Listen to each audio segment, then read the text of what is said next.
Alright. First and foremost, I need this. This is the wrong one though. I thought I grabbed the cotton candy, which is the shit. This is no. But I guess I'll go ahead and drink this then.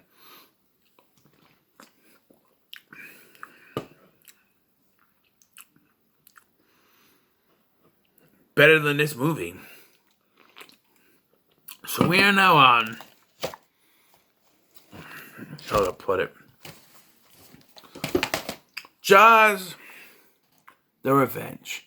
For years I've heard this is the worst Jaws movie. It's the worst Jaws movie ever made. It's terrible. I also heard bad things about the third one. But I actually kind of enjoyed the third one. It's just so bad it's a good movie. I can get some enjoyment out of it.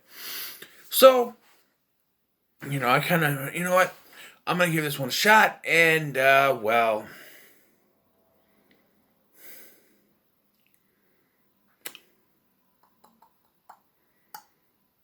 this movie sucks.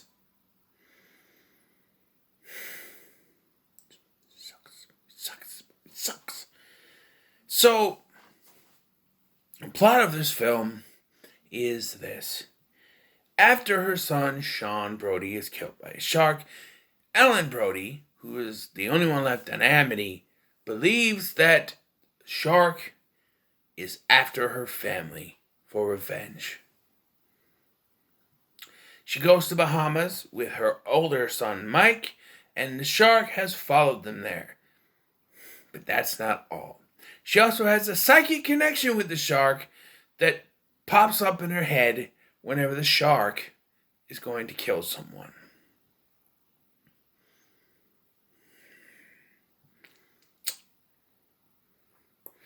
So from the moment this film starts, something is off.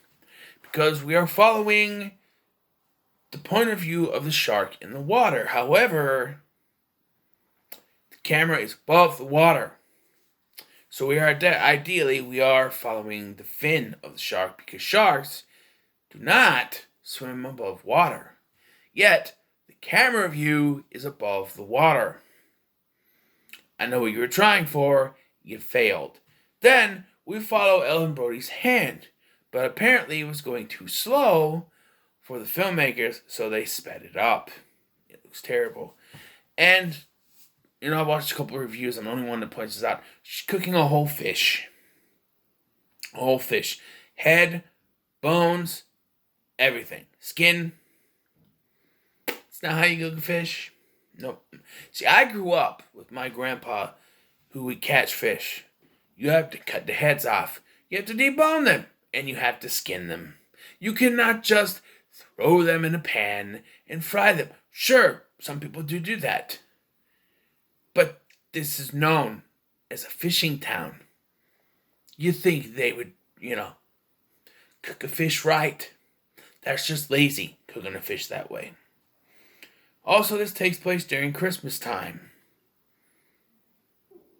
And listen, I argue for Die Hard being a Christmas movie all the time, but if y'all want to say this ain't a Christmas movie, I don't care. Okay? Sorry. I wanted cotton candy and I got the wrong one. I'm dealing with this one. Anyway, so the funeral happens, right, for Sean, where Ellen Brody is smiling for some reason. Why? I don't know. So after this funeral, she decides to go with her son back to the Bahamas, where she tells him that he has to quit his job, but he won't, because he's a marine biologist, because of course he is. Because they have to have something to do with the water, You think 2 times before this, because by the way, the third one is retconned. This is a direct sequel to Jaws 2. And yes, I'm going to point this out now. They kill off Roy Scheider's character, Martin Brody, in this.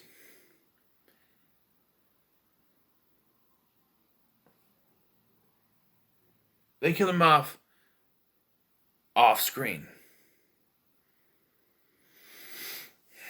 He had a heart attack. But they couldn't just let it go at that.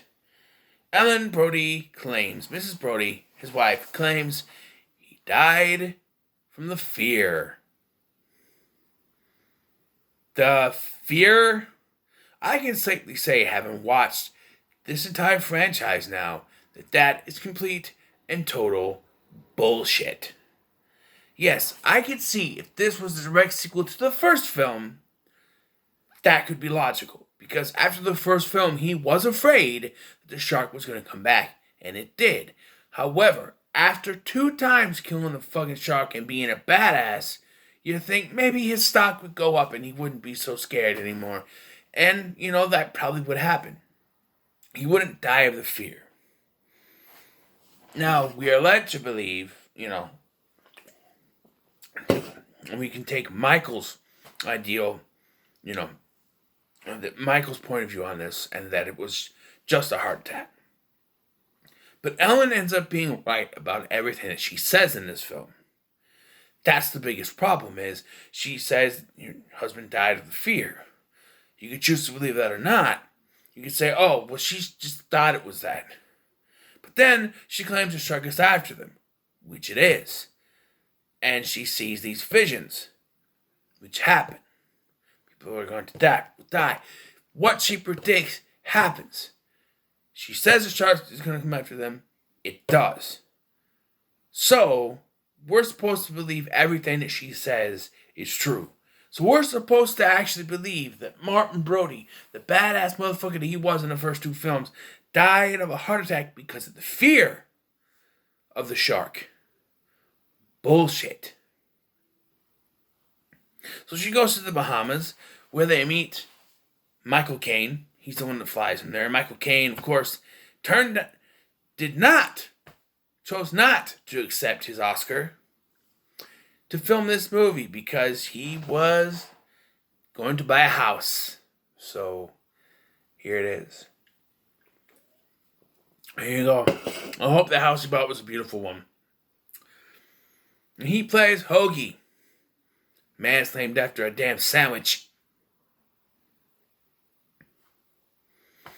And he is Ellen's romantic love interest. So not only do you kill off her actual husband, the character's husband, you give her a new love interest anyway. And most of the film is following them, and I shit you not. Most of this film is boring, stupid-ass dialogue, annoying little girl granddaughter, and before you wag your finger at me, I know it's Judith Parsi. I know what happened with her. I know everything. She is the voice of 2 characters from my favorite movies growing up, And Before Time and All Dogs Go to Heaven. It doesn't make her character any less annoying. But thankfully, she's gone from the second half of the film because she's just very annoying. She is responsible for one of the dumbest lines I've heard in film ever. It's when they first get to the island, and Michael goes out to console his mother. The daughter looks at these people who I don't know who they are, and says, Uncle Sean is dead, you know. Is he coming back? I went, did she seriously just say that? Did she seriously just say that? I don't... Nothing bad about the actress at all. All the respect in the world. Terrible, terrible thing to happen to her. But the writers are at fault for this. The writers honestly think a child, nay, a 5-year-old, would say something like this. Children are smarter than you think they are, okay? I'll tell you that right now. I've never talked down to my son, ever. I always speak at a competent level between us. I'm for real with him. I don't talk down to my child. And they are not stupid that you think they are as stupid as you think they are, alright? Anyway, let's go back to the main plot. They're in the Bahamas, right? The shark shows up, goes after Michael, right? Now, his mom's in the morning, the shark's gonna follow him. Shark shows up, he does nothing. In fact, he even says to his buddy, "Don't tell my mother." You think this is gonna, strike something with her? But no. No. The shark keeps doing his shit, and she has enough and decides to take a boat and go after him. And this is when stuff really starts to pick up, and it becomes one of the most ridiculous climaxes I've ever seen. Because Michael, Hoagie, and Jake fly after her in a plane and land the plane in the water. Must I remind you, it's not a seaplane.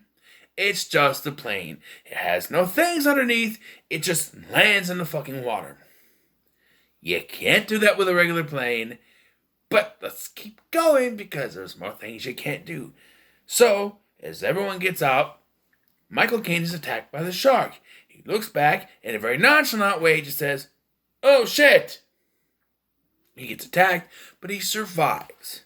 They pull Michael Caine onto the boat where he's completely dry, except for his hair, but everything else is completely dry. His shirt is dry. According to Michael Caine, he was wet and it just dried out. But his hair is still wet. If his hair is still wet, why is his shirt wet? It makes no fucking sense. Even Teen Beach Movie makes fun of this, and movies their clothes don't get wet. It's absolutely fucking stupid. But we're not done yet. Mario Van Peebles, Jake, he gets attacked by the shark. Right? He's apparently dead. So then Mrs. Brody takes the ship. She rams him with it. And rams the shark with it. And the shark explodes. There is a scene where Jake's explaining some kind of machine that's only in the movie because it's not a real machine that they do use to get the shark to come to them, but skewers the shark, it explodes because that makes no sense, so put it in there, and Jake is still alive somehow. And then we cut. They're just back on land. Need I remind you, they land a fucking plane in the water. The plane was chomped by the shark. The boat they were on was chomped by the shark. How the fuck did they get back on land?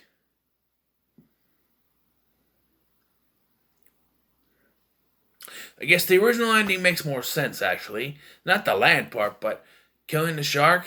She skewers the shark and he falls into the water. But here, not only do they skewer the shark and he explodes, they shot afterwards of it falling into water is footage from the original Jaws film.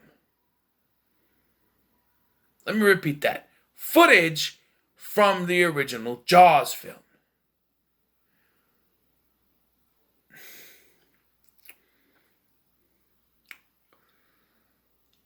Going into this film, watching it, how I do dry runs of all my reviews. When I first did this, my dry run, I said it was boring, but didn't deserve to fry in hell. Well, you know what? To quote one Dr. Perry Ulysses Cox, "Wrong, wrong, wrong, wrong, wrong, wrong, wrong, wrong.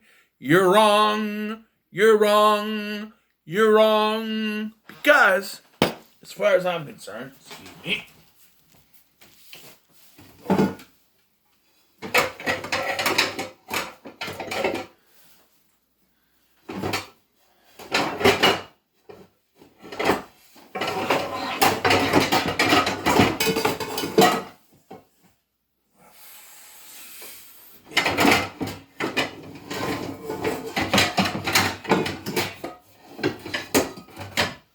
we're going to have to use this one.